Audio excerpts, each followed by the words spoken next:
sometimes when I think about the themes of these lectures, I start thinking about movies and TV shows. I can look at it on the mythic level, like this whole idea that you're being pulled by a force toward unity that you can't resist, a force that does not stop. It cannot be, in the final analysis, resisted.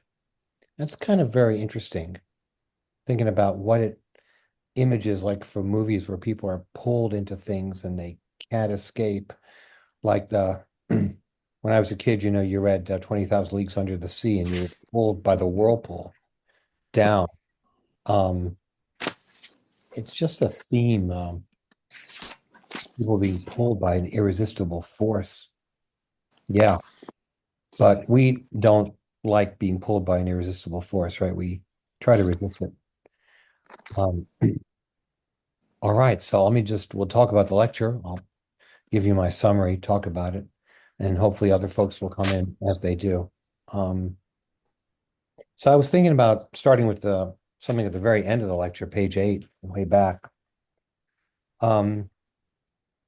He says, Which page? page 8, just kind of a summary, which he kind of gives at the very end. Page 7, I mean, says, this lecture aims to help you understand that your psychological makeup has a much deeper origin than usually assumed. This deeper origin is the profound metaphysical conflict in all human beings. When this is perceived and experienced, it is much easier to eliminate the psychological distortions that appear to have originated in this life.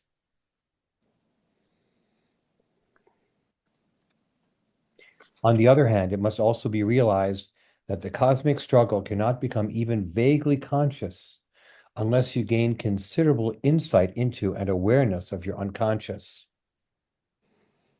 So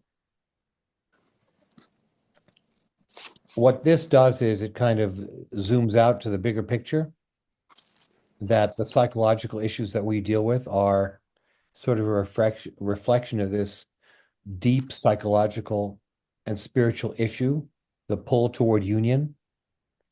And I was thinking of a meditational exercise where we would sort of feel into the pull toward union and how we experience that. Oh, here have a bunch of folks coming in. Got to talk to everybody.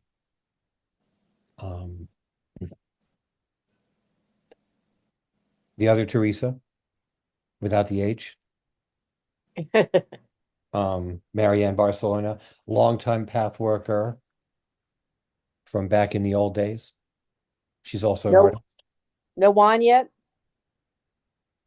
There you are. Hey, Marianne. Hi.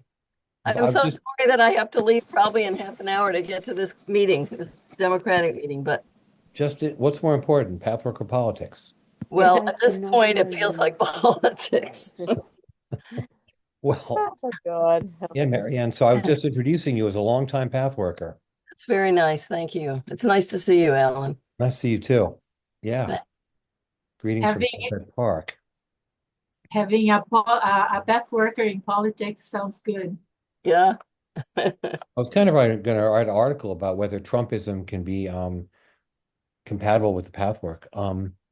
Self-responsibility. I mean, that's like, but I think we understand it in different ways, right? Than the concept of self-responsibility that Republicans talk about. Pathwork, of course, self-responsibility is critical to our whole path of self-facing. No one gets a free pass, right? I see my friend Karen came. Hi, Karen. Welcome. Oh, there's You're on Juan. mute. You're on mute. Oh, there's Juan. Hi, Juan. We were waiting for you. And Barbara. Hey. And Barbara. So sorry, I had a little difficulties getting in. So Karen, you're muted. Here because I didn't want to start without. Yeah, I did. Sorry. Yeah, but it's okay now. Didn't want to start without your prayer, Juan. I'm good. Oh, thank you, thank you. Okay, so let's do it. Are we ready? Yeah. Okay, great. All right. Well, let's take this time, set apart and let go of all the worries and preoccupation of the day. And just take this time to just really to go within. Are they just signing people that? No, we're meditating. To just take the time to just go within and really ask the Spirit Guide and Jesus Christ and all the spirits of the kingdom of heaven to really be with us now and help us to be receptive so that we can absorb these great teachings that we have been so blessed to receive through the Spirit Guide. Help us, Lord, to make ourselves channels of your love and just really open our heart and our minds and our souls to receive and embrace these wonderful teachings that we are about to receive. This is a very powerful lecture. It has a great message for all of us. We pray, Lord, that you help us to apply these teachings in our everyday living so that we can become the light, that love that this world so much need. In Jesus' name we pray. Amen. Amen. Thank you, Juan. Amen. Thank you. All right, everyone. Hey, Barbara. I see Marianne Barcelona is here, another old part-time path worker. I'll start reading that paragraph again from nearly the end of the lecture. It says, this lecture aims to help you understand that your psychological makeup has a much deeper origin than usually assumed. This deeper origin is the profound metaphysical conflict in all human beings. When this is perceived and experienced, it is much easier to eliminate the psychological distortions that appear to have originated in this life. On the other hand, it must also be realized that the cosmic struggle cannot become even vaguely conscious unless you gain considerable insight into and awareness of your unconscious.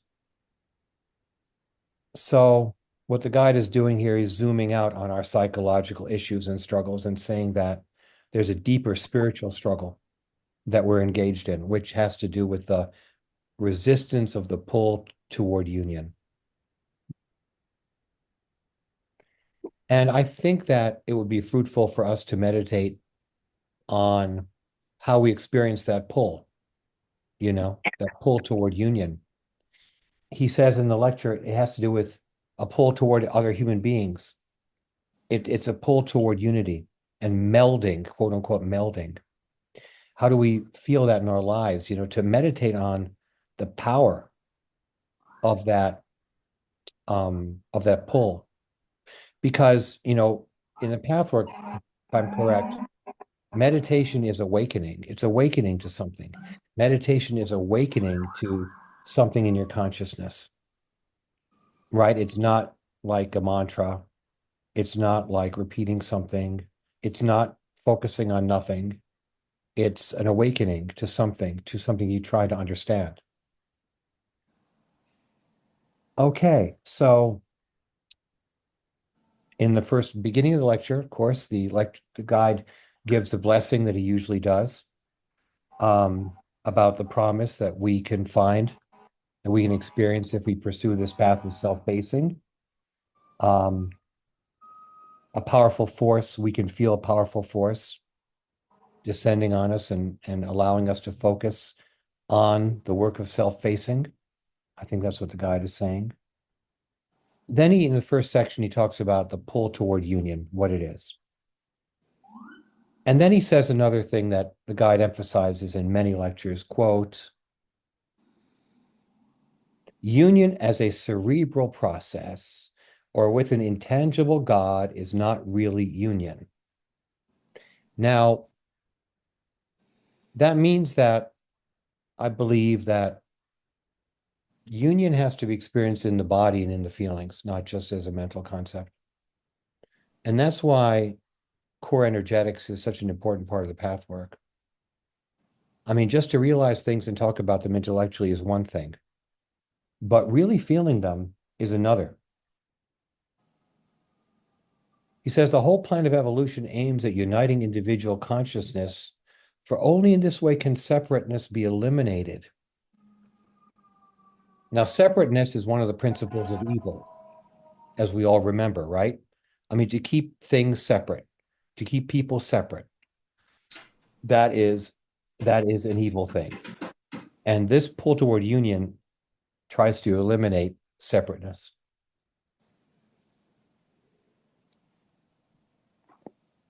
He talks about the pull toward unity in paragraph 4. The pull toward unity aims to bring you out of seclusion.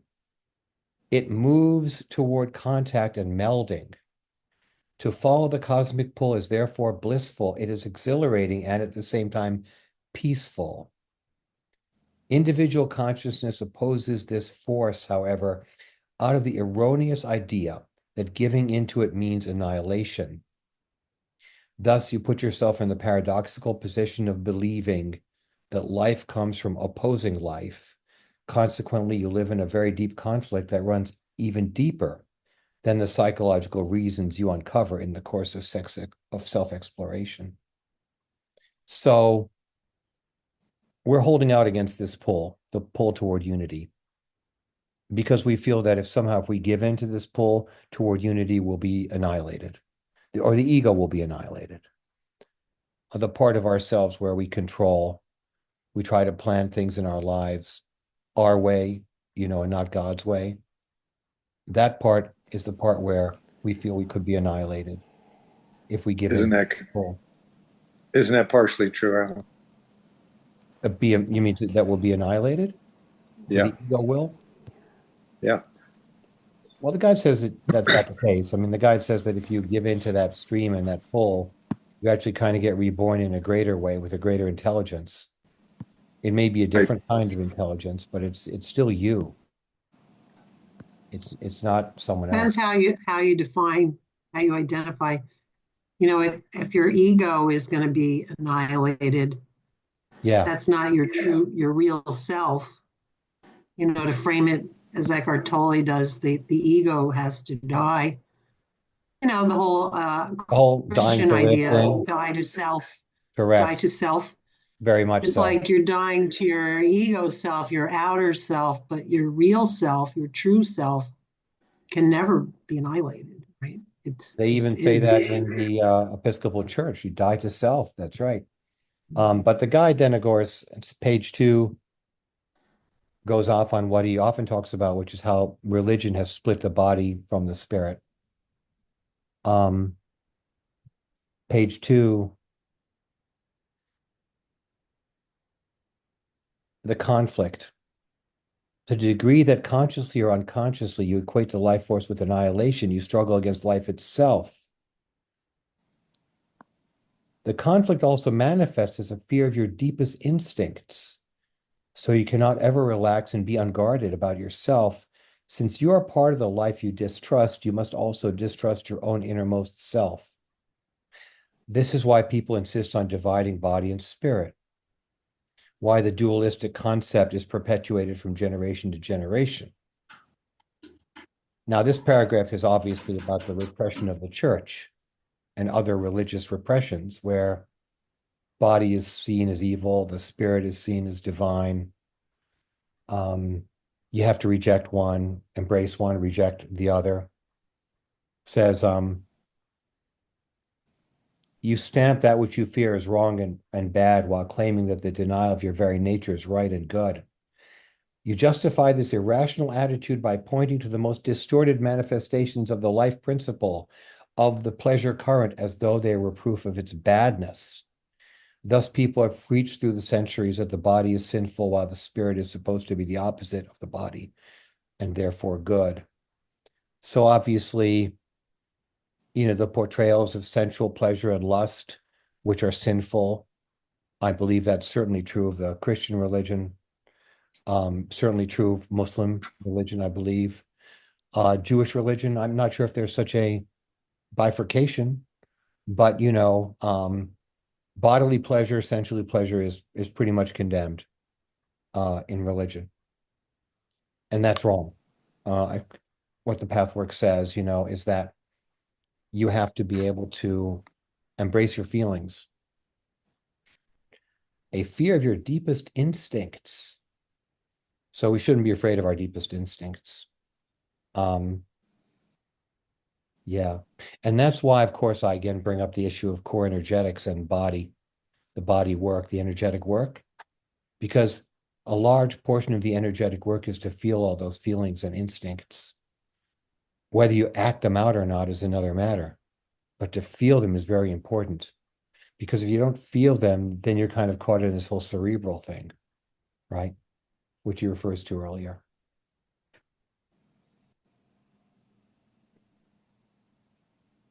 So the end of this first section in page 2, he says, part of you moves toward others and accepts your instincts and nature, but another side shrinks back from the movement. Deprivation, emptiness, meaninglessness, and a sense of waste ensue. You may then overcompensate by blindly, rebelliously misusing the life force. This leads to pleasureless experiences and seems to justify your sense of wrongness and danger. Here is truly a kind of life and death conflict. So all this is just a distortion of going with the life stream or fighting against it.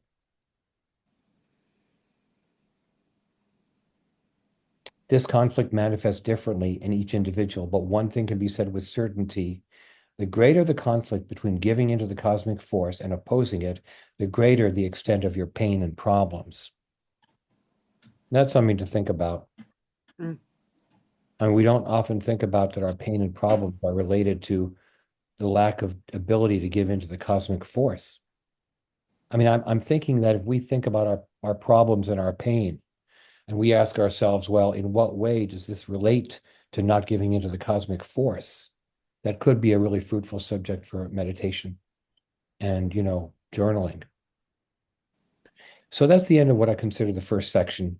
Now, in the second section, at the end of page 2, the guy talks about how to resolve this conflict between giving into the cosmic stream and opposing it. He says, you must first trust the pull toward unity. Second graph. Only the courage to explore these layers within yourself will lead you to the truth of your underlying core, which is wholly trustworthy. But this can only be experienced when the deep pull of nature, of evolution, of the creative principle is understood. Although the intellectual understanding is helpful at first, it is less important than the intuitive understanding, for only intuitive understanding will allow you to dissolve the conflict. So what the guide means, I think, is to feel into the areas where you experience your pain and problems and try to understand them in this light of resisting the cosmic pull toward unity. So there's a pull toward contact and there's a counter pull. Middle of page 3. All human beings experience some counter pull, even relatively integrated, healthy individuals. So, you can see this pull just pulling us toward unity and then resisting, holding on, just trying to stop it. He says, the individuals whose counter pull is relatively weak, whose predominant personality affirms life and their own deepest instincts, is therefore relatively free of conflict. Their contact with others will be relatively blissful and unproblematic. Their pleasure principle will create mutuality, genuine love, and pleasure supreme. And everyone says, yeah, that's me. That's me. I'm definitely in that. I'm one of those people with a weak counterpole, and I'm experiencing all the good stuff.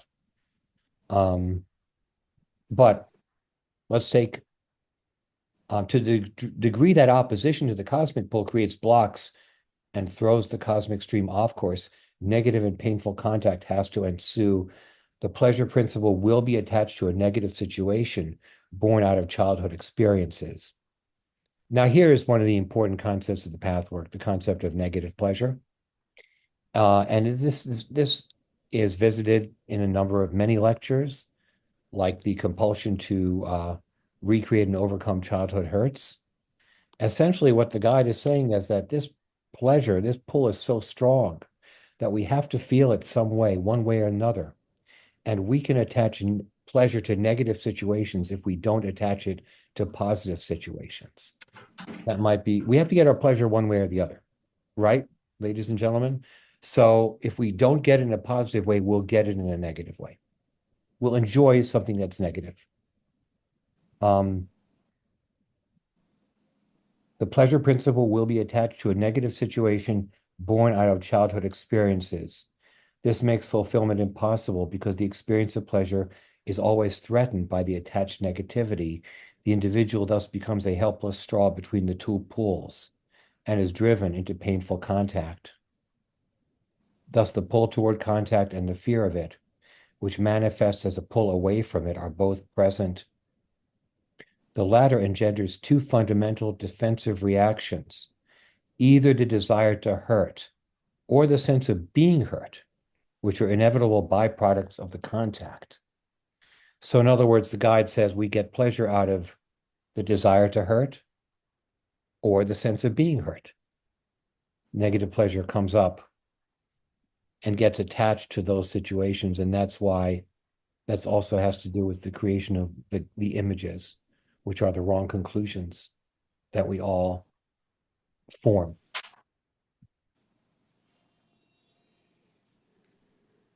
So the guide is saying that we have to have trust, we have to have courage, and we have to be aware of this concept of the counterpole, back and forth between striving to resist the impulse toward unity, the current that drags us, that seeks to bring us into the unitive state. All right, negative pleasure. So another section at the end of page 3, he says, this is the task that we have here in the Pathwork. The evolutionary problem for every single conscious being is therefore to deeply comprehend and experience this vicious circle without misjudging the negative connection between contact, pain, and the pleasure principle. You must look beyond it by committing to search with an open attitude for your deepest nature. So the vicious circle, which is the connection between hurt and pleasure, we have to try to understand it, bring it to consciousness. The layer of destructiveness, blind selfishness, dishonesty, as well as the shameful attachments of the pleasure principle to negative situations is not your deepest nature.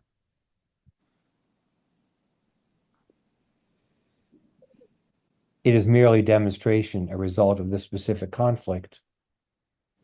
I cannot emphasize this strongly enough. For when you distrust your innermost nature, you distrust the whole spiritual universe. One cannot exist without the other.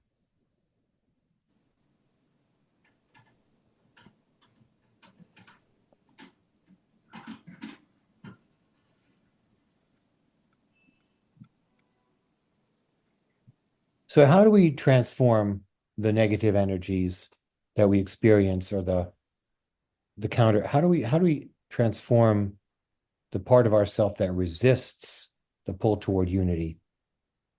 He talks about that on page 4. A point comes on the path toward liberation when the problem must be tackled from both ends. Only when you have the courage and honesty to face what you do not like in yourself can you discover that the very energy and substance of these attitudes is essentially constructive and trustworthy. Now, here we have it, of course, the fact is one energy current, right? One energy current. Whatever is negative, whatever has a charge, can be reversed from negative into positive. The energy is positive. The energy is one current. It's the way it's used that changes it from positive to negative, or vice versa. So he says, it is impossible to trust God, to trust life, to trust nature, if one distrusts one's own deepest instincts. However, these instincts will prove themselves as bearers of light when they are not misjudged, denied, and split off from their divine origin, in an artificial duality that presupposes they are evil and regards them as the opposites of divine life or spiritual life. So here again, I've just got to get into this whole concept of the repression of negative emotions, repression of anger, lust, sexuality, things that we believe are bad or shameful. Any emotion, any strong emotion can be transformed negative to positive, I believe, if we understand it. And if we're willing to experience it and let it out, like in bioenergetics, core energetics, and feel the energy and realize that at the root of it, it's one energy current. Again, paragraph 4. So you can come into your own only when you understand this and consequently cease to fear the fight against yourself, your instincts, your body, your nature, and against nature as such. This is the great struggle of humanity. And once it is generally understood by all spiritual leaders, individual struggle will be helped considerably. So, as he says, the peace between body and soul is an inevitable product of self-realization. It is erroneous to believe that the body can simply be left aside in the great venture of integration. When the body is shed before integration takes place, the integration remains incomplete. So obviously, if you die before you can integrate your body with your spirit, obviously you have to come back and deal with it again. So the task of integrating the body continues.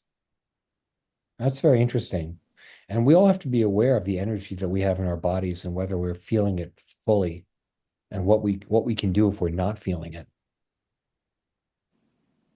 So the guide says at the very end of section, page 4, that this conflict is so deep and universal that often the most enlightened, evolved, and otherwise unprejudiced individuals become uneasy when they meet it in themselves. It's scary to deal with bodily emotions and feelings. I mean, if you're an intellectual kind of person like yours truly.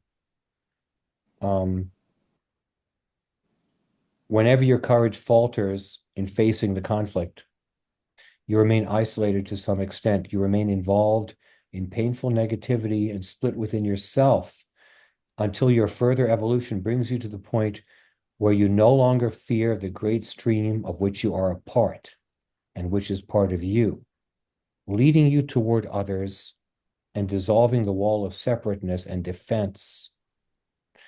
And then to echo what the point you made, Joel, you will then find that not only do you not lose your individuality, but quite the contrary, you expand and become more yourself. Yeah. So I guess we all feel the pleasure of knowing that great stream, the great stream of which you're a part of. And sunlight, water, nature, where you feel harmonious, those are all metaphorical experiences of that unity, the unitive state. Then the rest of the lecture, he talks about frustration.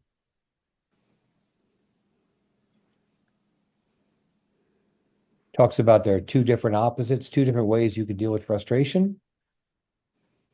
Either you get greedy, self-centered, and rigid, and you want to force things to be the way that you believe they have to be or should be, or you're above it all and you deal with your frustration by resignation, martyrdom, and abstinence in order to avoid revealing the negative. So in other words, you withdraw, you put yourself above the frustration, you act like it really doesn't affect you. But both of these, of course, are not constructive solutions to frustration. And I mean, the solution to frustration is pretty darn straightforward. I think we all know what it is. For real pleasure to be felt, a relaxed inner state is necessary. A flexible inner climate must prevail, producing a life-affirming, positive, inclusive attitude. You know, like you may not get the girlfriend you want, but you'll get a girlfriend. You may not get the job you want, but you'll get a job. Be relaxed, be calm, be constructive and relaxed. And God, the universe, will give you, what's right to come to you. Now, I like this sentence at the end of paragraph 3. This is just something to think about. It is human error to assume that what you want is more important and pleasure producing than your state of mind. Let's think about that. Hey, Kevin, what do you think about that? Which on the spot? I like it. It is human error to assume that what you want is more important and pleasure producing than your state of mind. It's very accurate. That's what I would say, Alan. What did you say? It's very accurate. Can you hear me okay? Yeah. Yeah. Yeah, it's just, that's how I've experienced a lot of it myself as well. So, yeah. So the guide amplifies on what I just said. Everyone has to seek the inner experience of letting go and relaxing. This does not mean relinquishing forever, but relaxing into pleasure through the power of gentle letting go. My words will sound obscure or even contradictory if you have never experienced this feeling, but those of you who have occasionally had an inkling of it will grasp the power of what I'm saying and will use this information consciously and deliberately. If you feel inwardly tense and are unwilling to relax into an attitude of wise, positive reasonableness and humility, without ceasing to seek complete fulfillment, you separate yourself from feeling good. Now, I told this to my union negotiating team when they were bargaining with the MTA, and they told me to get the hell out. Just kidding. Wise, positive reasonableness and humility. In other words, you go in there open to the unitive state. You go in there feeling the pull toward unity, and you trust what's going to happen. And the ego, not always a bad character, must make its most constructive inner effort to let go of this. This being the temptation to remain in the tense state is great, for anger and self-pity offer a substitute gratification. Now here's, again, the guy talks the concept of negative pleasure, because we get a lot of pleasure out of anger and self-pity, don't we? Yeah. A tiny point of effort is often all you need. The rest follows by itself, and the ego is carried by the inner forces activated in the process. Once the tension is abandoned, the pleasure follows.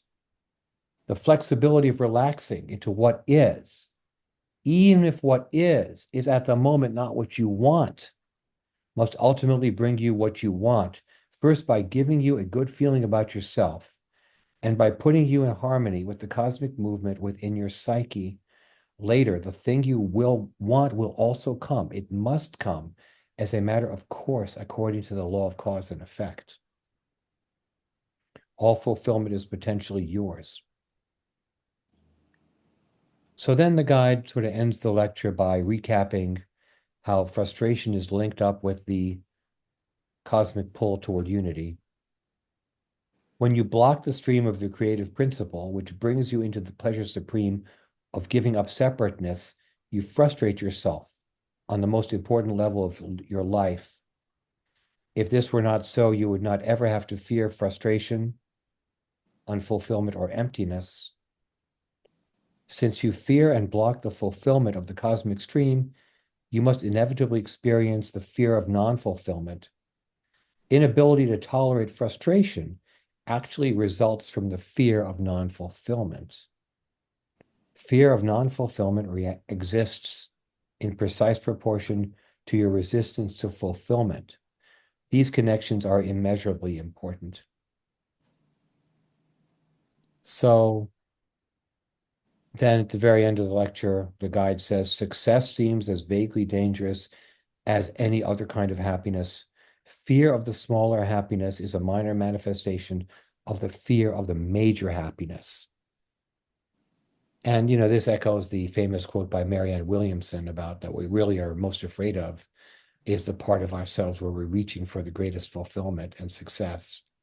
We're afraid of success because that implies that we have to do something more than what our ego is willing to do. We're afraid of success because success implies that we're able to transcend the ego, and the ego doesn't want that to happen. That's what I think her quote means. All right, ladies and gentlemen, so that is my summary of the lecture.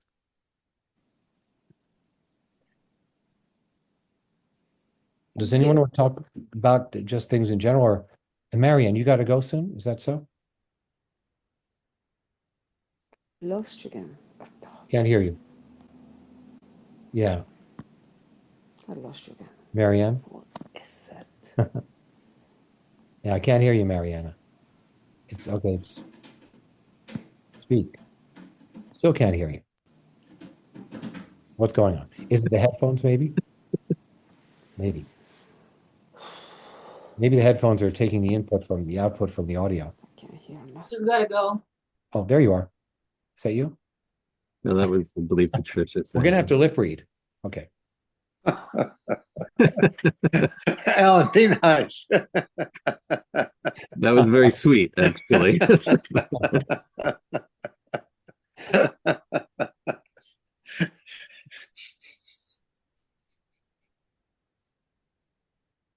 It's a gentle letting go, Alan. That's what that was. Yeah, it's okay, right? Just like the lecture stated. I wanted to also share just one other perspective from A Course in Miracles that mirrors this quite a lot. There's a section in chapter 21 called The Forgotten Song. And the Forgotten Song, in essence, is very similar to, in Pathwork, the cosmic pull. And there's just one line that mirrors very much in this lecture what this states. And it says, there is no need to learn through pain, and gentle lessons are acquired joyously and are remembered gladly. Mm.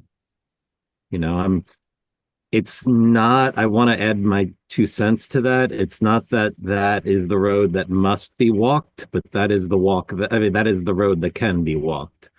And one other point I guess I wanted to make in what you were saying here was, do you remember when you read, let me see. Yes, on top of page 4, Alan, where it said, when you distrust your innermost nature, you distrust the whole spiritual universe. Yeah. And one cannot exist without the other. And just what I've found in my experience with responding to the cosmic pull, struggling to respond in an appropriate manner, at least to what I thought was right in my life, and finding out about my innermost nature. I thought those things mirrored very strongly my openness to the outside world. So the three voice, if you remember the three voices and the meditation to have that inner dialogue, by engaging that, and boy, there was pain involved in that. It's not that you don't learn through pain, but through that process of engaging that opened up finding out about myself, which then opened up accepting those self-same similarities out in the world that I would judge against others. So in a very key way, even though this lecture, if you remember toward the end in one of the questions, it asks, so what is this inner pull you're talking about? And the response, this is at the bottom of page 6, and at the top of page 7. The guide answers, it is a pull toward another individual. Okay. And it's interesting because that's one way you can definitely manifest that pull. because it's like very clear, right? Again, it could be sexual, it could be just spiritual, it could be attraction, it could be anger, because that's a pull as well. It could be bitterness, resentment. It could be there's a ton of emotional pulls, right, that you'll feel. But that pull towards another individual will almost always, at least in my experience, be mirrored by an inner dialogue that you can have with another part of yourself. There's always a voice inside of you that is either frustrated with you and your bullshit faces that you put on for other people, or there's a part of you that's dying to want to speak, but you never want to listen to it. There's always that aspect that you're judging in the outer world in you. And I guess that's my 2 cents from this lecture, is that I would encourage anyone to, when it feels right, if they want to let go of some of that external frustration of what they're fighting out in the world, to look within. That's well said. Because the enemy is not out there. Darn tootin'. Yeah. All right, friends. Anyone else want to talk about how they feel the cosmic pull, or how they resist it? This issue of that spirit and body dichotomy, or anything?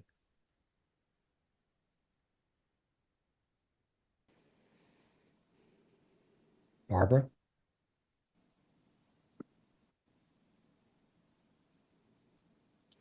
I just Am want I to say speaking? one. Oh, No, no, hello? go ahead, go ahead. Okay, I just want to let you know I also am going to have to leave soon. I'm calling in from Costa Rica right now, and I'm using my phone, and I'm having trouble figuring out with the Zoom, how to Oh, okay. unmute and Well, all that you stuff. sound good. You look But good. So, yeah, let's hear. oh, Mhm. but what I just wanted to say was that I'm here with my daughter and her husband and my two of my grandchildren. And I don't know if anyone has been to Costa Rica. We're near Monteverde, where the town itself was uh, founded by Quakers from the United States, who refused to fight in World War One. I don't know World War Two. I don't know like the complete history, but they were led to, told they could settle in this place that is like remote and in the jungle, in the forest, these high remote mountains, nothing could be produced. And it's been turned into this mecca for outdoors people and hikes. And so I guess what I'm saying is that there's this attitude or feeling that just pervades the whole place of enjoying nature and sort of like enjoying it together and being so I think that it somehow captures part of the spirit of the um, lecture, um, I guess in terms of um, maybe dropping the ego, being in tune uh, with oneness. Sounds beautiful. Yeah, it really is. And then just personally, one of the things for the lecture that I really resonated with was like understanding my hopefully earlier attitude with frustration of sort of like giving up. The I don't know, however it was expressed in the lecture. Resignation or martyrdom? Resignation. Yeah, resignation of just, and it was, I feel like I've come out of that tremendously, but it's sort of like I recognize that in myself. So I appreciated, reading it in the lecture. Thank you. And take advantage of every moment down there. It sounds great. Yes, it is. And that's why I just was sort of stealing. I'm going to have to actually leave very, very soon. Maybe I should just say goodbye now. Maybe. All right. God bless.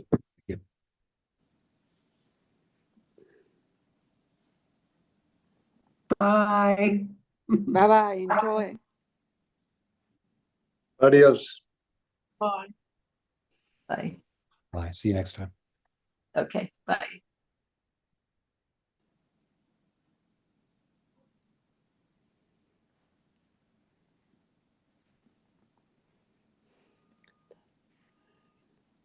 So Tracy, I gotta pick on you because you're always the one that picks the lecture. What did you learn new tonight, or is there are there things that we've missed? What is your answer, Tracy? She's trying to unmute herself. Okay. It's like if you listen to, if I'm trying to see everybody, then you have to move back to the other frame to be able to mute and put your video back on. So yeah, no, I mean, I picked this lecture the way I always do, but I found this one to be extremely comprehensive in that all of the different major points that the Pathwork makes, I found within this one lecture. But it's a very Eckhart Tolle type of lecture for me because he can make things very simple, which I actually like.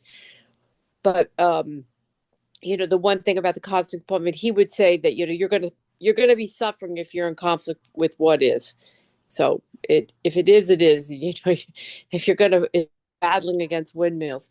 But one thing that I have come to realize pretty recently is that all of the suffering that everything, the frustration, the suffering, the blah blah blah, the images, everything that's mentioned, which are things that cause us hardship, comes from one simple phenomenon. In this level of manifestation, consciousness is identified with form. And as soon as that happens, you have separation. And that begins the conflict. Because for the time being, and that also starts the fear of death, because we identify our consciousness as identified with form. We know from the get-go that that form is temporary. So that's always kind of lingering over us. And it will end. That temporary manifestation, which we call our body, will end. And once you individualize consciousness, you therefore separate it, and then you're going to have conflict because it's either or. It's here. Unless we're Jesus, if there's two fish, two people are going to eat, not everybody there on the hill. So this lecture really, to me, just that's one of the main points this lecture is making. And it kind of uses different language, but it's the same thing, with the cosmic pull. So the best line for me in this whole lecture was on the first page down at the bottom, where it says we find ourselves in this paradoxical situation where we resist the cosmic pull because our consciousness is identified with form, and if it must stay separated, or it will, that particular form will come to an end. So we're in this constant battle with trying to preserve the individualized form, but ultimately we can't. And we also have this greater understanding that we're being pulled towards unification. So Oh, this is, if I might just follow up there, Tracy. yeah. So the question is, Buddhism always says, who am I? Right. And so what the lecture is really saying is, we are the universal self. We're the unified self, manifest as.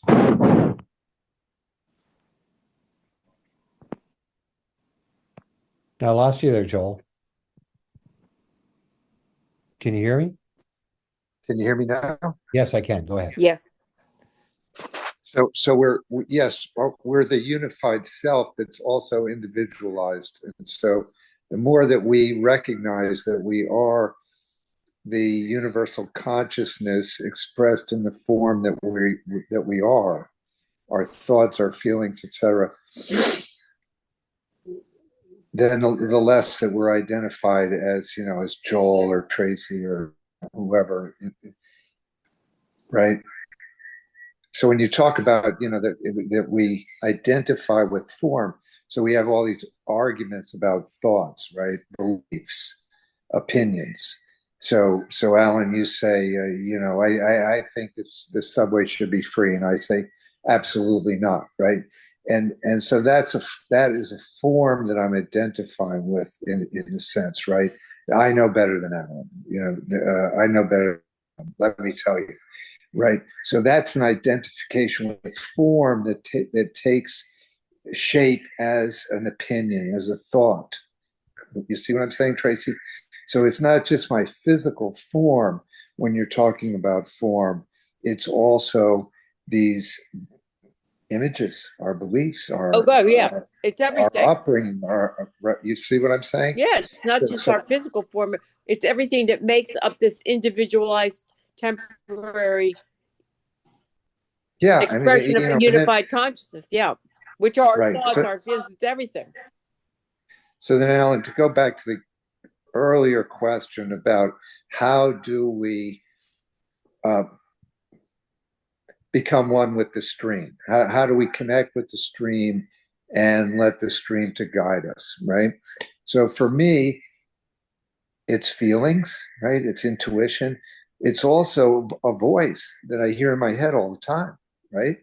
So let's say I have a cookie. I make cookies. I make a lot of cookies, and I'm distributing those cookies. Well, is it my generous self that's giving self that's sharing the cookies, or am I trying to get some, recognition? So we feel these impulses, right? And we know when something is really a giving impulse, and we know when something's a withholding impulse, right? So as soon as I have that withholding sense, I combat it. I try to say, no, that's not loving. That's not kind. That's you're being selfish. And then I'll force myself to do the opposite thing, right? But that force is, if I go against it, the love force, the positive energy of the universe, I will feel it, right? And I recognize it, God willing, I recognize it very quickly. But it also takes the form of a guiding voice all the time, that I'm in conversation with myself. And you know what I'm saying? And that's a blessing. And is that me that's guiding me? Yes and no. It's a part of me that is connected to the unified, to the unified. It is the unified self that's taking form in words to guide me. All right. To the degree you fear the cosmic pull and its destiny, love, which can grow only in a climate of fearlessness, must be absent from the contact. Yeah. So you're trying to overcome the fear. Love can only grow in a climate of fearlessness. Yeah. I think I understand what you're saying.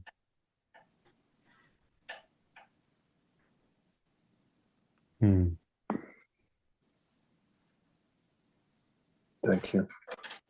Joel, you kind of inspired me to look up another passage from A Course in Miracles that it related to in my mind. Can I share with that, Alan? Sure, go ahead. It's called The Investment in Reality, and it's part of chapter 12 of it, section 3. And it's just 2 paragraphs of it that I feel like I'm connecting with from what you said, Joel. It says, I once asked you to sell all that you have and give to the poor and follow me.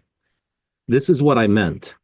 If you have no investment in anything in this world, you can teach the poor where their treasure is. The poor are merely those who have invested wrongly, and they are poor indeed. Because they are in need, because they are in need, it is given you to help them, since you are among them. Consider how perfectly your lesson would be learned if you're unwilling to share their poverty. For poverty is lack, and there is but one lack, since there is but one need. Now, what Jesus is talking about here is specific to investing in form, like Joel was mentioning initially. So paragraph 2 here will give an example of that. Suppose a brother insists on having you do something you think you do not want to do. His very insistence should tell you that he believes salvation lies in it. If you insist on refusing and experience a quick response of opposition, well, you are believing that your salvation lies in not doing it. You then are making the same mistake he is, and are making his error real to both of you. Insistence means investment, and what you invest in is always related to your notion of salvation, and also related to what you believe your identity is. The question is always twofold. First, what is to be saved? And second, how can it be saved? Yeah, that's very deep, and that really speaks to the whole concept of the unitive state. So I like to talk to my sister about this with two easy sentences. It's not always what you do that really matters or we should debate about. It's what you feel, as Joel was saying, your intentionality was behind your action. Because if you're working at the level of intention, then at least you know that what you're putting out into the world is bringing light. Even if some people can't see that light, okay, at least you know that if you're operating from a place of love and that you're willing to give that love instead of fighting against another person's darkness or form of darkness that you're perceiving, then that to me is an intention that you can feel the energy in, the pure energy of, and that's like energy work when you work with yourself, and you can sense when you're rigid or withholding or opposing versus flowing with this current that the guide is discussing. Yeah, and to quote that enigmatic sentence again, it is human error to assume that what you want is more important and pleasure producing than your state of mind. Exactly.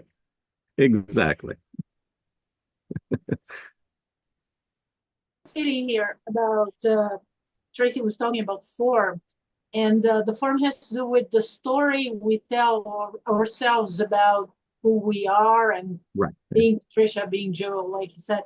But at the same time, this lecture seems to remind us that we have a body which is 3D and which we can experience in first person, like we can take advantage of the fact that we have a body as a channel of our innermost expression. So it's just two views of somehow the same thing. One, we're telling a story, the other one, we are experiencing firsthand. I don't know if I made myself clear. No, I think that makes a lot of sense. It does. Yeah, it makes a lot of sense. A challenge, the body is just another way to deal with the dualism. Yeah. Okay. You have to confront it, deal with it. We're here, in different parts. We have the mental, emotional, spiritual, and physical. And I think our task is to purify each of these aspects and try to treat each of these aspects with the respect and energy that it deserves. And then, I suppose, in some mystical way, they all become one. Well, by not denying it and by listening to what it might have to say in a very similar way with your emotions, because they won't necessarily lie to where you truly feel like you are at. but it doesn't mean you must follow them to their extreme end either. So the same is true with your body. It's to tell you where you're at in this world of form, but it's not necessarily the end all of your existence or of who you are. So do not make it your God, or do not make it your entire identity, but listen to it. But I think with Patricia, you're making a very good point, which is that the body is also an expression of consciousness, of the divine consciousness, and that we are meant to experience pleasure in through love, right?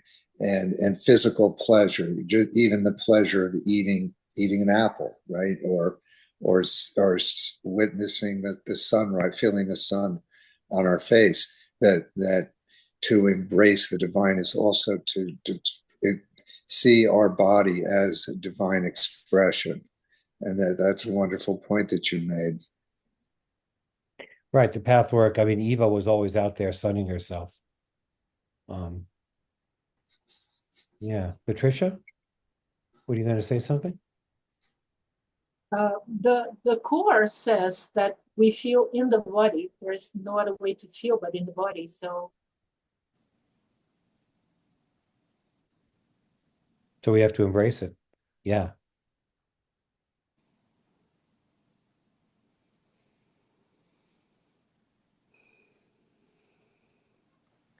Any other thoughts?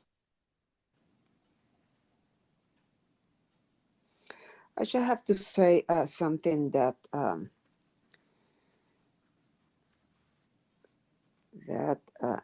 is kind of I was aware a long time ago, but it's difficult to detect it. Now I am determined to is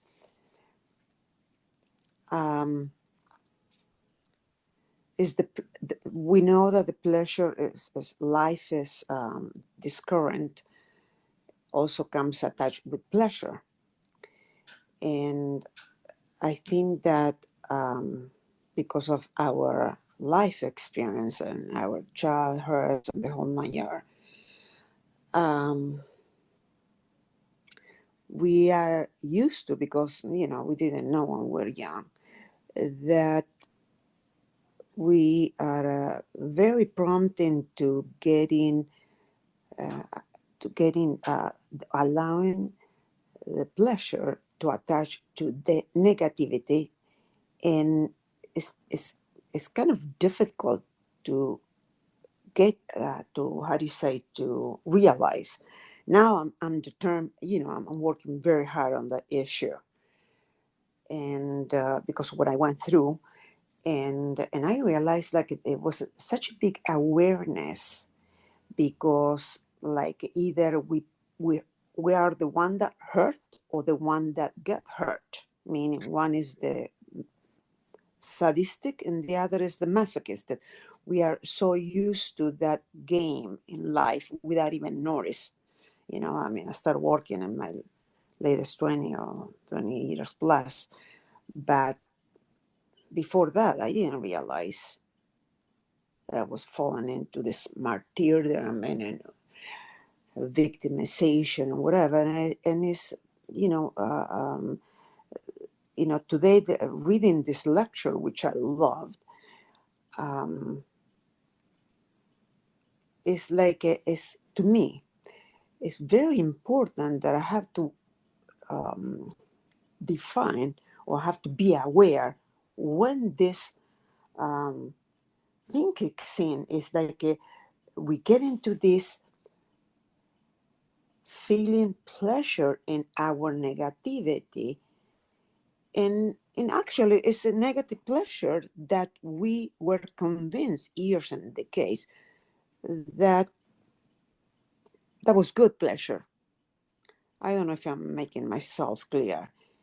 And it's really it's a very strong attachment, because like they explain in this lecture that this current of life comes with pleasure. And then if we step out of the negativity, then the pleasure gets attached to that negativity. And I found myself that I just go thinking that, oh, I feel good about it. And it's not really good. And what makes it good is that pleasure attachment. I don't know. My English is not that great to explain that, but to me, it's extremely important. No, it's very clear what you're saying. Yes, Say it again? understanding now, yeah. It's very clear what Clear you're the saying, thing. Regina.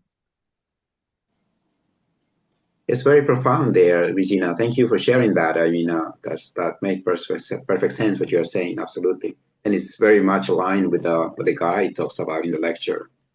And So also yeah, I think because when we are attached to that yeah, negative feeling,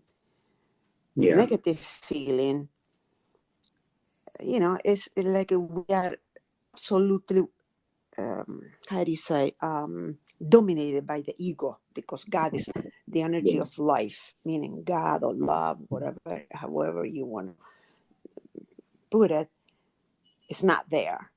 Because when, there's no negativity when you are in the life force, and that means pleasure of life. There's no negativity. So if you think about it, I think about it and I don't like it. That's what I'm determined to work on myself to detect when I fall into that trap.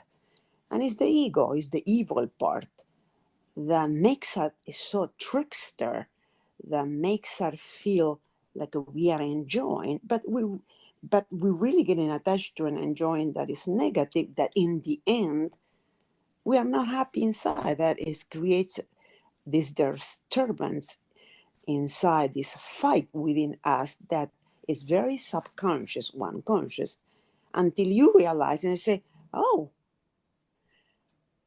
no wonder I didn't have this peace that I really want to have. That I pray every time, when I'm in church and they say, uh, give us peace. I say, oh my God, it's something that I always wanted, this peace. And it's because this fight within that I'm always feel like I'm fighting, that explains very well in this chapter, is we fighting constantly the life and the pleasure of life. And they attach to this negative force, that the pleasure get attached to the negative makes us feel like it, because it is the ego that makes us feel that we are enjoying. No, we are not enjoying because we cannot, it seems like we are enjoying, but we have this war within that we don't know why we don't feel peace. And the peace is the fight that we are, fighting this, because we think that to give in is also annihilation. I don't know. It's very complicated. I understand perfectly because I experienced in my life. And Yeah, I think you do. I think you do understand that. And the price we I pay for understand it it, in me, but I cannot explain it in word. I think you're doing a decent Because I job. put myself on this, I and can't it's see most of you yeah, in the screen. I could only see part of your face. Um, that's better. Yeah, the price we pay for negative pleasure, that's something that's certainly something to meditate on. Yeah. it's very strong till you, until we, at least until I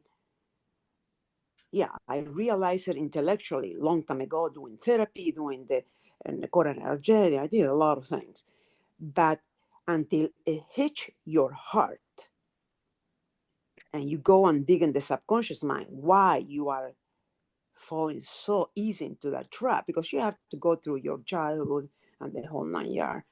It's very difficult. I mean, it's very easy to understand in the intellectual level, but it's difficult to apply in everyday life, because we are so easy to get trapped by that pleasure.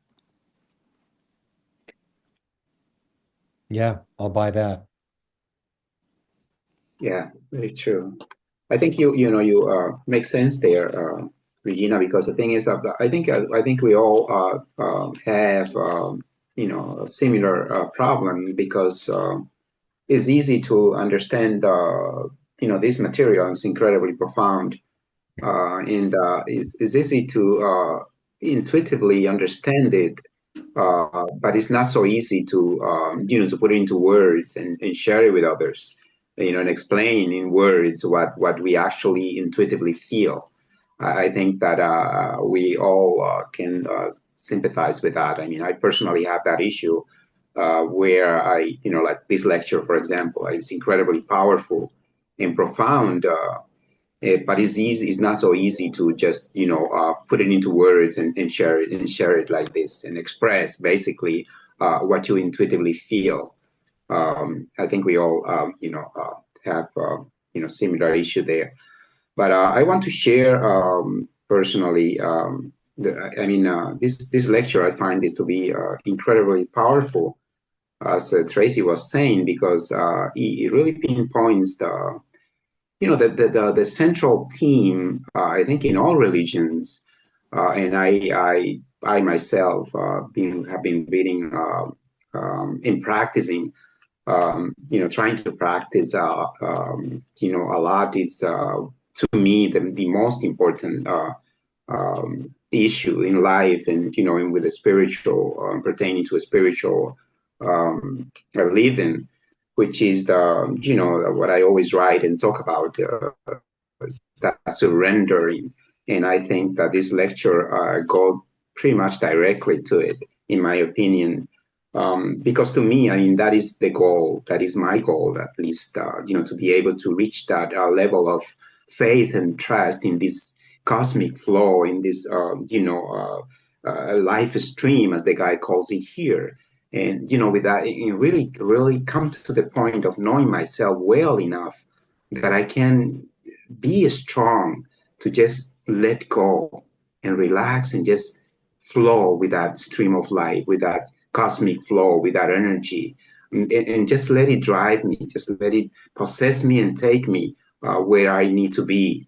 To me, that's the goal. But of course, there's a lot of easier said than done, right? Because the ego obviously is in between and is there and is acting all kinds of maneuvering to stop us from doing that. So what I find is that in this lecture, and it's something that I've been separately reading, what they call in Buddhism the Wu Wei. I mean, you guys probably heard about that Wu Wei of living. I mean, that's what I'm trying to practice more in my life.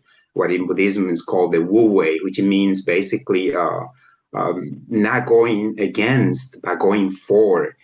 In other words, rather, which is the same principle actually that Jesus says, resist not evil, which is basically meaning, just the same thing that the guy is talking about in this lecture, not resisting that flow, the universal flow, the universal life stream, and just flowing with it instead of fighting it. Just do not resist it. Just go with it, flow with it. So it's basically the same principle that Jesus talked about when he said, "You resist not evil," which means instead of going with against the positive, the negative, fighting the negative, go for the positive, rather than fighting hate. Just apply love. Go with love, and apply that in your life and practice that love instead of fighting against war. Just go for peace, and so on. Instead of fighting the negative, go for the positive. Right? I mean, and it's so much easier that way. Just like a river, right? The river is flowing all alone. You don't see the river going against the mountain. It's or when it encounters rocks, it goes around it. It doesn't, face it, directly. It goes around. It's like, okay, you're in my way, so boom, boom, boom.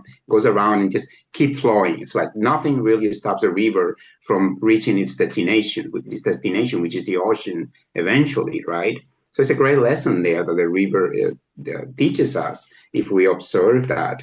But in this lecture, I mean, it's so much material here, and I was just reading basically where the guy says on page 1. Actually, you read some of that down. The guy says that individual consciousness opposes this force.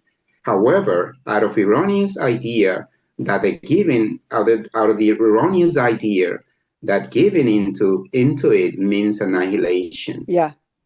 You know what I mean? So, Yeah, we're so scared. basically, that's why we oppose it, because we think, and this is the thing, right? The way I understand it, like we are.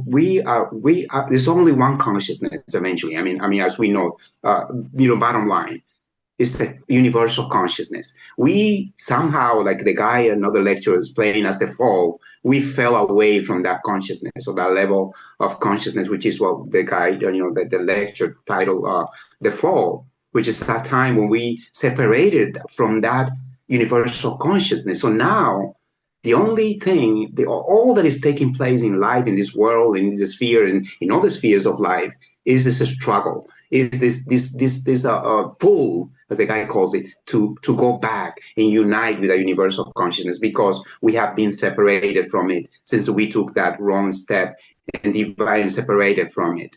So now we have to get back to it. There's no way, no other choice. I mean, eventually we have to unite with that God self, with that with that universal consciousness. So this that. And another lecture, I think the way the guy talks about, which he said that's why the guy says love relationships are so important, like marriage, and or even just a love relationship, because the soul at least build that union with at least another soul. At least with that other soul, you surrender to that other soul, to that other being. When you are in love with someone, you are in a love relationship. So that's one way that in this world, and that's why the guy actually explains that that there is so much bliss actually when two souls can unite in this way. But it's because of that, because that's like a tiny copy of basically an experience that we can experience here as a human being.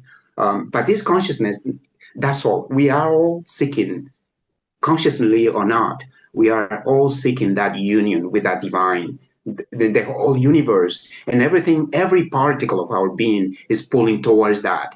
So when we, out of the fear and the distrust that we are going to be annihilated if we give into it, and we pull away out of in ignorance, total ignorance, thinking that life resides, or life is when I can control, because you see, this is all the ego. Because if you even this topic of frustration is all the ego. The ego is what is frustration? When you try to control something and you cannot, right? You are in control a situation. Like I'm waiting for the train, for example. I mean, I have a lot of issue with frustration myself.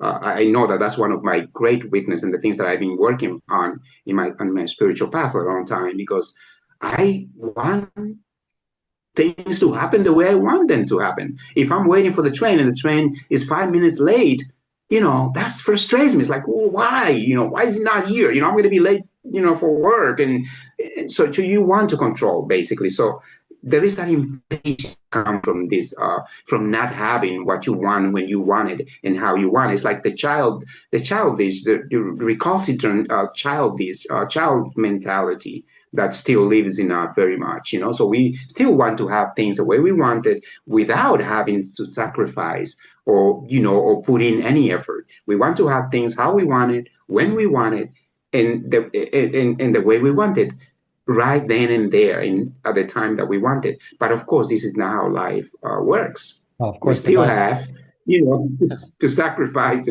and put in efforts into things if we want. We need to pay the price, basically. So, I mean, the guide puts that in a anyway, wider context. Sorry? What did you say? The guide puts that in a wider Can you repeat? context. Frustration, which is the fear of non-fulfillment. Yeah, exactly. Yeah. Yeah. That's Reluctance to yield to that life stream because we are afraid of non-fulfillment. And so we get frustrated because of our fear. We're not willing to go with the stream and risk the dissolution of the ego. Yes, out of fear, out of lack of trust, right? Yeah, there it goes, trust. We don't trust it. And then we don't trust it. And then we go off, and then comes the pleasure, and then you lost. And then comes the struggle inside. Yeah. I see that, I can just make this last point here. Like the guy said here on the last page, the last of page 6, right? And I think with this, I try to wrap it up. So I think I've talked enough, to be honest. Frustration will not be an issue if the cosmic flaw were understood and accepted, and one's own innermost nature were not fear and resisted. Again, resisting, Yeah. right? Not wanting to. Yeah.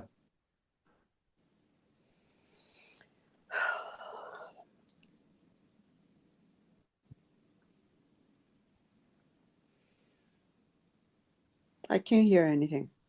Yeah, I think Juan, did you freeze for a minute? Happens to us.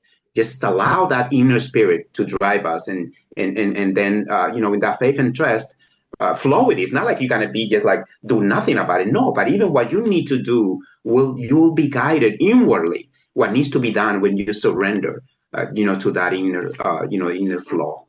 So it's very beautifully, I think. Thank you very much, guys. Sorry Thank I you, bore you, Juan. but I But wanted to it's express so, something. I have to say one more thing. It's so interesting how the realization that how we sabotage the thing that we want the most as human being in this earth. That Yeah, is happiness, that's it. and it's a peace of in the heart. That peace that comes with only trusting, Ain't not it the That's because truth? you have the car, you have the beautiful wife, you have two yeah, children. No, it's that yeah. peace that you really, how do you say, Añora, that you really want to possess in your heart. Okay, that is not because like a materialistic thing. Also, having children, there's a beautiful feeling, having fall in love with somebody and whatever. But we are so prompt in sabotaging People, the things that we want the most, and we spend our life in looking inside for how we sabotage. We spend our life mhm. looking on just to blame, and even that Everywhere I'm else but very inside. aware. Got I caught myself many times that I'm very prompt in blame my, oh, I feeling a little strong, whatever, and yeah, it's because she said that, she didn't call me, it's because, and now I'm going to say, Regina, stop and don't sabotage your, because I can feel the struggle. I start getting anxious, I start getting fear, I start getting all this negative feeling, and it's like because I'm not seeing inside, I'm not getting in with Well, you're becoming how aware and I'm conscious. sabotaging. It's Say good it to be again. conscious and write out those things. It's good to keep a journal and write out those recognitions, I think. Yeah. So, anyone else? I just thought one thing here. I my favorite sentence in this lecture is life comes from opposing life. This is a belief that we have, and it's kind of what do you do to feel that you're alive? Well, what could I do? I don't know how to live, so I resist. Okay, I'll resist. And I loved your idea, Alan, of meditating about the pole, like kind of feeling what it is. I'll not resist, at least in the meditation, right? If I don't know any better, let me just experiment with it in a meditation and see Yeah. what is there, what life is there beyond my pretending or doing something so that I feel that I am alive, right? Yeah, let's try that. Mm-hmm. Yeah, that's good. Alan, is there anybody that we didn't hear from? Karen, Who would like to do a comment? Patricia, the other one. Yeah, go ahead if you want to say something. So I think what is resonating immediately for me and something that I've been working on is impulsivity and not always trusting the impulse to act in a certain way or have a certain food or but to be more methodical about choices that I make. Um, and I think to accept, recognize, and accept behaviors in myself, um, in order to change them. You have to acknowledge and accept whatever it is, however painful it is. So great to be here. Thank you. Good to see you. Karen? Can't hear you. Oh, you're muted. Hi, everybody. Yeah, I'm Hi. relatively new to all of this, but my good friend Teresa here and I went over this lecture, and I've only read a couple lectures, and I thought this was jam-packed with good stuff. Yeah.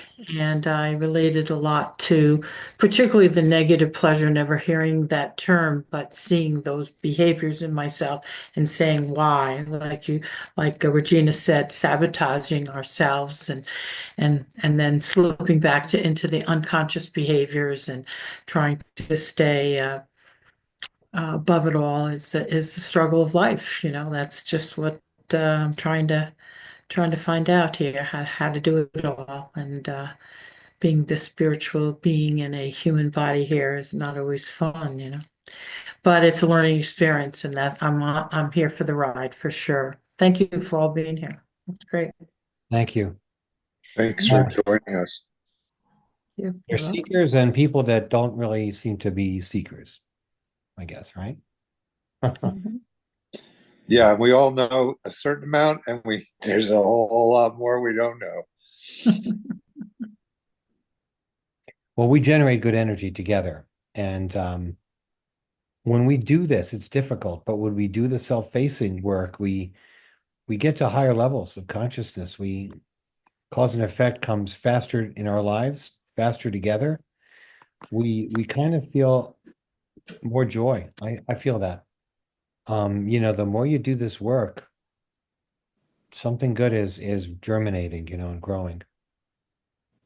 We have a great group, and we're very blessed to have each other. Yeah. Everyone that comes every time. It's a huge blessing to feel a sense of togetherness and belonging and commitment. Community. Yeah. Yeah, community, exactly. Mhm. We have someone else, but I don't know who it is. With that image of the looks like a church or something. I'm not sure who that is, but whoever it is welcome to speak if they want to.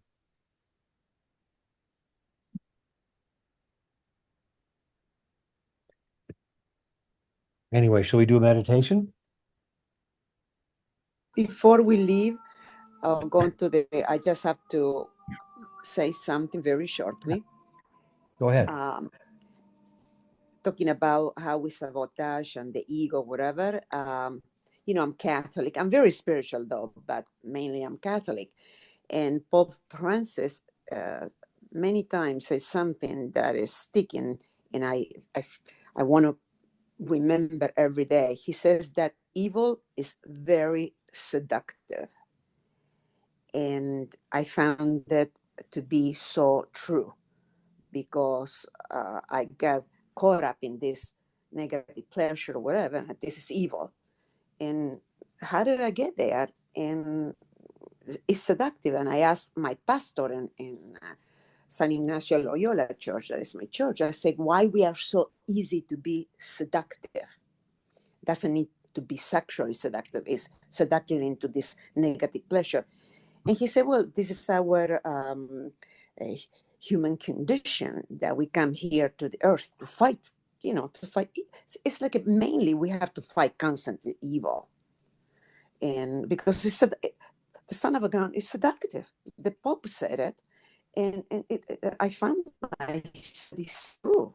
And it's like you have to be alert, not to sabotage, because in that sabotaging what we want the most. That's it. Yeah.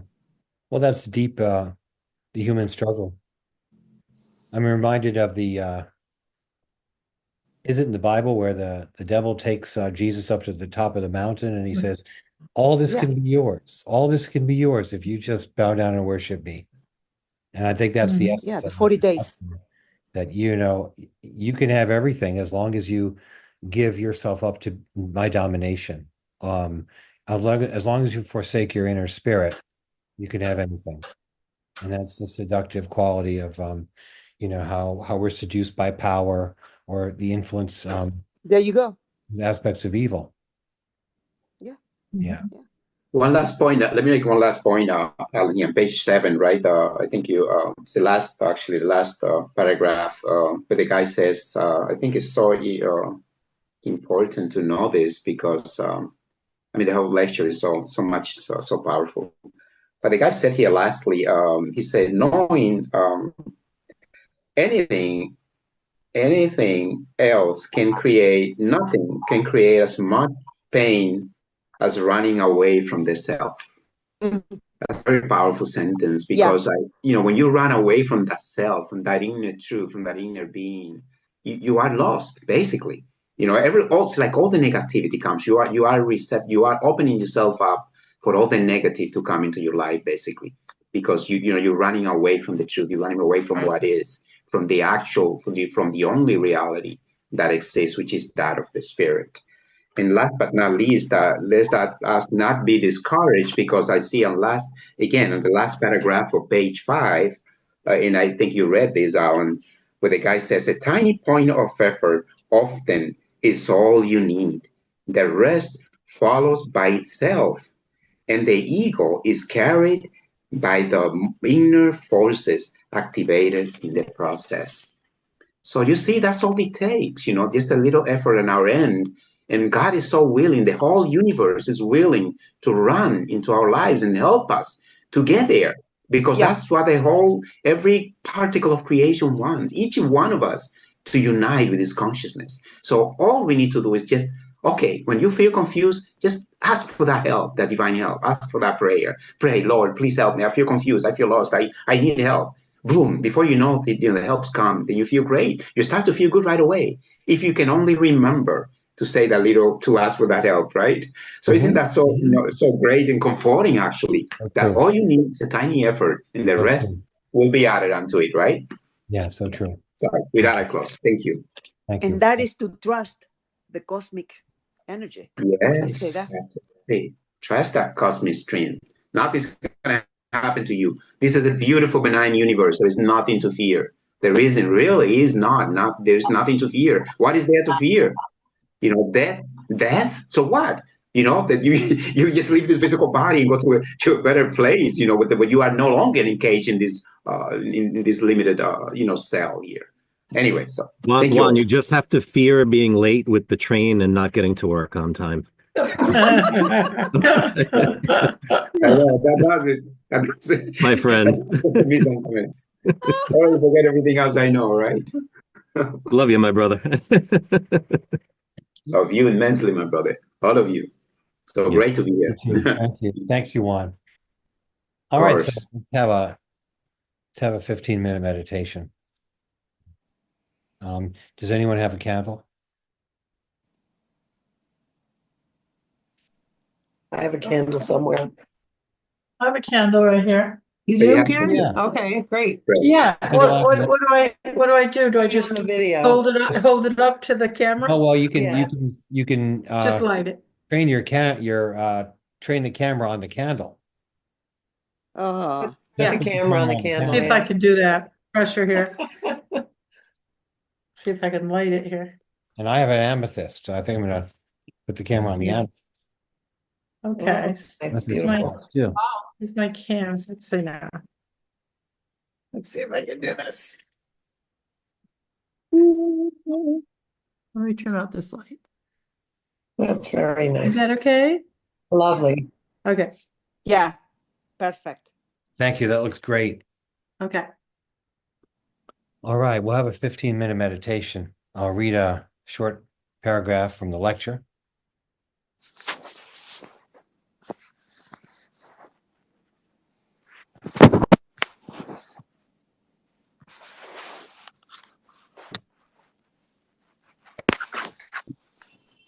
The topic of frustration is directly linked with our first topic. When you block the stream of the creative principle, which brings you into the pleasure supreme of giving up separateness, You frustrate yourself on the most important level of life. If this were not so, you would not ever have to fear frustration, unfulfillment, or emptiness.